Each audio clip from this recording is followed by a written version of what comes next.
Hi there. My name is Renato Cordeiro de Amorim. I'll be presenting to you today some working clustering of malware that I have done in partnership with Peter Zagzig from the University of West London. The name of our paper is on partitional clustering of malware, and I have presented a very similar presentation in CyberPatterns, which was a conference now in July 2012. So, in this presentation, I'm going to be talking about what clustering is about. Why should we cluster malware? Because obviously, when we cluster malware, just like anything else, there is an effort that going on. So obviously, we need a reason why should we cluster malware, and how it can be done. Again, obviously, other people have clustered malware, and I'll be presenting to you today a different way of clustering, or at least I haven't seen anybody using partitional clustering for malware before. And of course, I'll be telling you the reasons of why you should be using partitional clustering, which are mainly related to the speed of clustering. But first of all, if you have never heard of clustering before, if you're not really familiar with it, let's try to understand what this is about. As you can see in this image I put there, it's just an image I found in the internet. Clustering attempts, of course, to create groups of objects. And you can see in this image that, for instance, there is a group of green objects, like a circle in the bottom left. And the idea is that the objects within this group are similar, somehow similar, and they are dissimilar to the objects in other groups. So the whole idea is to create homogeneous groups of objects. Probably the best thing about clustering that it doesn't require labeled samples. So it's not like supervised or semi-supervised learning in which you need to have label samples for each work. Clustering does not require label samples. In our case here is totally distance based. So why should we cluster malware? Well, why should we create those groups of malware? Well, try to see it this way. If you have clustered malware already, and you have different clusters of malware, and you have a new threat, well, if you can put this new threat in a cluster that is known to you, that you have the solutions for the malwares that are in these clusters, then you are fine. I mean, the solution for the new threats is going to be very similar to the solution to the other malwares, if not the same. The problem is, if the new threat cannot be clustered in a known cluster, then it means that this new threat is something different, is something new. And by consequence, whoever is going to find a solution for this new malware should probably pay a little bit more of attention on it. Clustering malware is also going to help us to understand malware activities, see what families of malware we actually have and what are the relationships between those families. Unfortunately for us, there is no widely accepted taxonomy of malware. Different people do it in different ways, they take into account different things, and that's quite visible in the antivirus companies, that their taxonomy as well is different. So why maybe we may need a new method? Most people who have done clustering of malware, they work with something called hierarchical clustering, which is a very good algorithm, a very good set of algorithms, obviously, and they work very well in certain scenarios. But unfortunately, this set of algorithms is not very well known for their speed. In fact, quite the opposite. They are known to be slow. And as I'm sure you can imagine, there are thousands, literally speaking, of malware coming out every single day. And for instance, I have an example of a paper. I think it was the paper that I could find that had the highest number of citations, saying that they could cluster 75,000 malwares in 3 hours. Again, this may seem reasonably fast for 75,000 malware, but if you have a very high number of malware coming up every single day, that may just not be enough. So the method I'm going to be talking to you today, which is of this paper that I have presented there, took less than 2 minutes to cluster 17,000 malware. Obviously, this is not a very fair comparison. I mean, the hierarchical clustering that I was talking about clustered 75,000 in 3 hours. The one I'm talking about clustered 17,000 in 2 minutes. Unfortunately, I only had 17,000 malware to try. Sometimes it can be quite difficult to find malwares that are still active. So there is an obvious difference in the amount there of malware. The other difference that people could claim is the fact that we're not really talking about architecture here. I do not know what architecture people in the reference number 4 used, But in my case, I just used my laptop, so obviously it's nothing too fancy, just an ordinary laptop, ordinary internet connection. So if you're gonna cluster malware, we obviously need data. Okay, data about these malwares, uh, and I decided to do data about their behavior. So I wanted to get data about what sort of activities malwares are trying to do in each client. So in order for us to do that, we used a software which is called Capture HPC, HPC standing for Honeypot Client. And this Capture HPC, it monitors the state of an unprotected network client. It is unprotected on purpose because we want malware to attack the client so we can get the data about this malware. So we don't put any sort of protection. In fact, we do quite the opposite. We leave it as unprotected as possible. So if there are changes in the state of this client, then obviously that would suggest that there is malware activity. Okay, no, processes that were not supposed to be created were created, if there are changes in the registry, and so on. So because of how honeypot clients work, they are, in this case here at least, there are no false negatives. And we have made an update to this software. We upgraded it to emulate the presence of any ActiveX component. See, the problem is this. We want to get as much data about malware as possible. Certain malwares will not attack a client unless this client has a specific ActiveX component or in a specific version of an ActiveX. So if the malware cannot find this component in the client, he's not going to attack. So what did we do? We're emulating the presence of any single ActiveX component. So the malware, theoretically speaking at least, will always attack. In order for us to do so, we use a software called XMock. Capture HPC saves a log with comprehensive information related to the state changes. So any change that happened in the computer will be in this log. I have here a sample of this log. This is just a section of a sample, so it's not complete. But you can see, for instance, in the first line that you have a change in the registry, isn't it? You can see there is registry in the very beginning. You have a timestamp there. We have a path to the Internet Explorer file. You have set value key. So a value key of this specific key was changed to something else. We can see a little bit lower a process being created. Is pinging something, and more changes in the registry. So okay, so this is the specific file for one malware, for one website that we believed to have malware. So how do we transform this into a data matrix? I mean, we need to put this data into a format that we can apply a clustering algorithm, or in fact any data mining algorithm.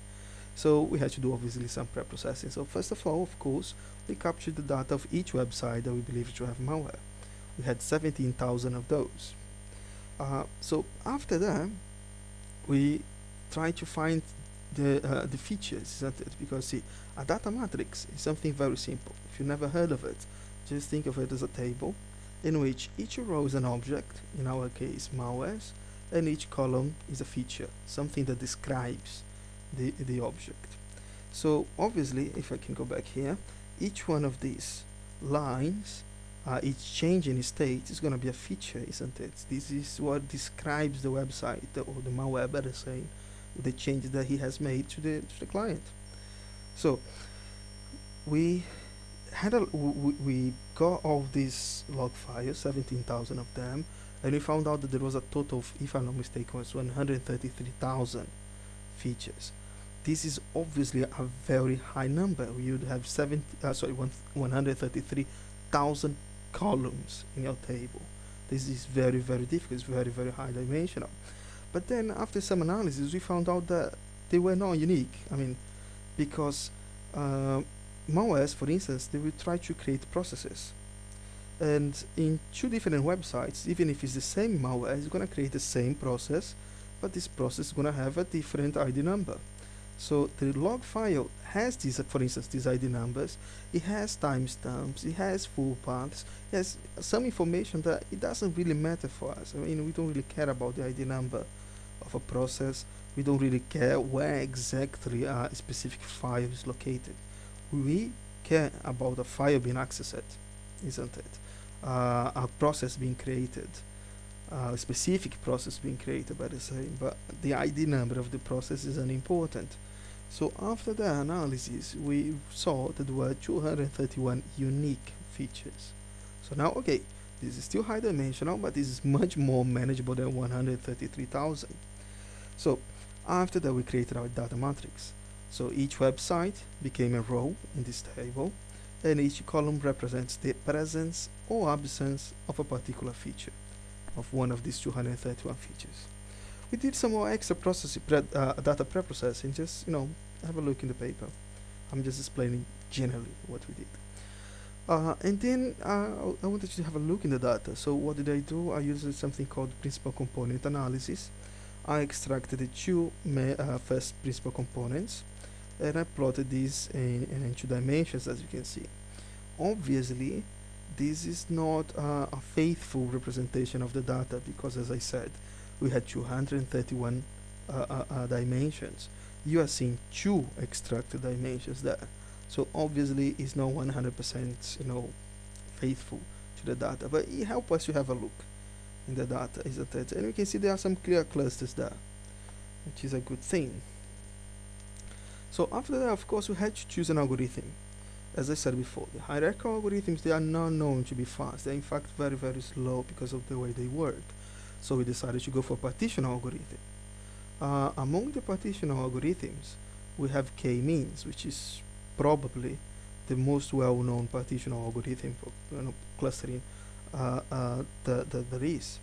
I'm just going to very briefly explain it how it works in case you haven't seen it before. The example I have here I just found on the internet, and it's not the example of the malware. It's just a general example. So the first thing you have to do if you're going to use k-means is to know how many clusters you have. In the case here of my example, I have 3 clusters. We want to cluster this data in 3. Fine. So what do? I choose randomly 3 centers. I normally call these centroids. Most books will call these centroids or seeds. Okay. So we have 3 initial centroids chosen at random. You can see this as the 3 black dots in the middle, or the top left image. So after that is chosen, we assign each object or each data, as they put in the example, to the closest center. So you can see that each one of these objects now is linked, is assigned to the closest center. Okay. Now in the 3D image, you see that the black dot, the centroid, moves. So you move the center to the mean of the data. You're moving the center to the center of the. You're moving the centroids to the center of the cluster, isn't it? So you see that the centroids are moving. But if the centroids move, then maybe you have to reassign things. So you can see the next image. You have all objects being reassigned to the new centroids. And then again, you move the centroids to the middle and reassign and so on. And you keep in this loop until you see that there is an instability. That there is no more changes in what object is assigned to each center. I'll just put that in case you are interested. You can see in the bottom you have the criterion for k-means, which you are obviously trying to minimize the distance between the objects and the sum of distances between the objects and the respective centroids. Issues, problems. Well, as any data mining problem, any data mining problem that we have to do, we have issues going on. So first one is a high dimensional data set. We have 231 dimensions in the raw data matrix. That is still a high dimensional data set. And for instance, the popular Euclidean distance, most people use Euclidean or Euclidean square distance when clustering, it doesn't work properly in this scenario. It's just too high dimensional. So we decided to use the cosine distance, which there are some papers showing that cosine distance tends to work better than the Euclidean distance in high dimensional data sets. Second, the results heavily depend on the initial centroids. The results of k-means, they depend on the initial centroids. Let me go back here. See, you can see that we got this clustering on the bottom right, which was the final clustering of this example. But you have to have in mind that this clustering is only happened, or not only happened, but it happened because the three initial centroids on the top left image were those three. Maybe if you choose three different centroids, you're going to end up with a different clustering.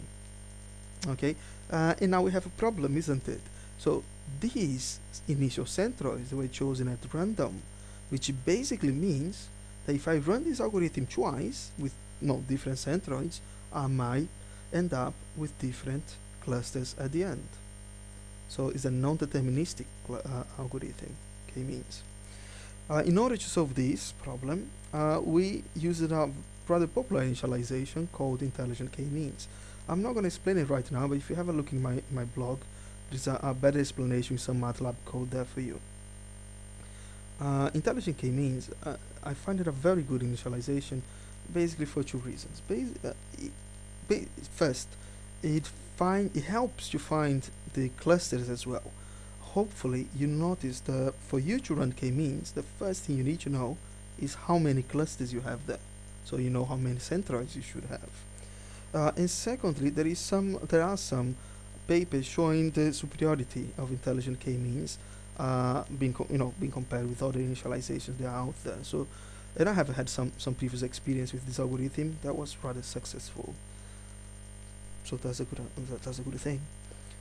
Third, it requires the number of clusters to be known. So of course, for you to run k-means, as I said, we have to know the number of clusters. Not only what centroids you should use in the beginning, but also how many clusters there are. So we found that the number of clusters in the data set we have to be 5. We used something called the Hartigan index. We used an intelligent k-means and the much less reliable visual inspection. Visual inspection, talking about the image that I showed to you, the PCA, the principal component analysis of the data set, it is obviously less reliable because we have, again, 231 dimensions being shown in 2. So obviously it's not very reliable. But all these algorithms showed 5 clusters, and then I think we can say there are 5 clusters there. So what did we achieve with this? We achieved a clustering that took less than 2 minutes. It's a very fast, especially if you compare with hierarchical. We hope that people see that this might be a very, good way of doing clustering of malware. And we ourselves have to do some future research. That this here is just like the first step on this direction. So one of the things we would like to do is to apply something called feature weighting to our algorithm. See, we have 231 dimensions. The question you should be asking, which are the features of course, the question you should be asking yourself is, do they all matter? By experience, I can tell you no, that most likely no, they don't all matter, and for clustering purposes. And even among those that do matter, do they matter at the same degree of relevance? Do they all have the same degree of relevance? Again, most likely not. So we are looking to use an algorithm called Minkowski weighted k-means, which is my algorithm, to be honest, and that is also a non-deterministic algorithm, which means that if you run it twice, you might get slightly different results. So our second step on this research was to compare different initializations for the Minkowski weighted k-means.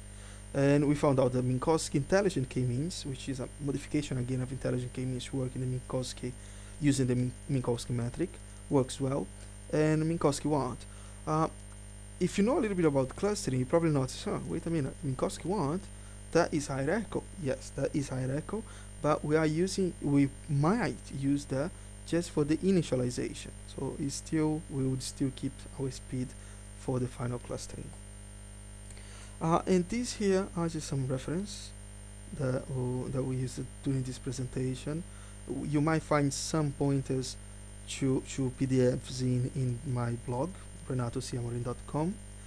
And I hope you have understood this presentation. If you have any questions, just put a comment in the blog. I'll do my best to answer. Thank you very much. See ya.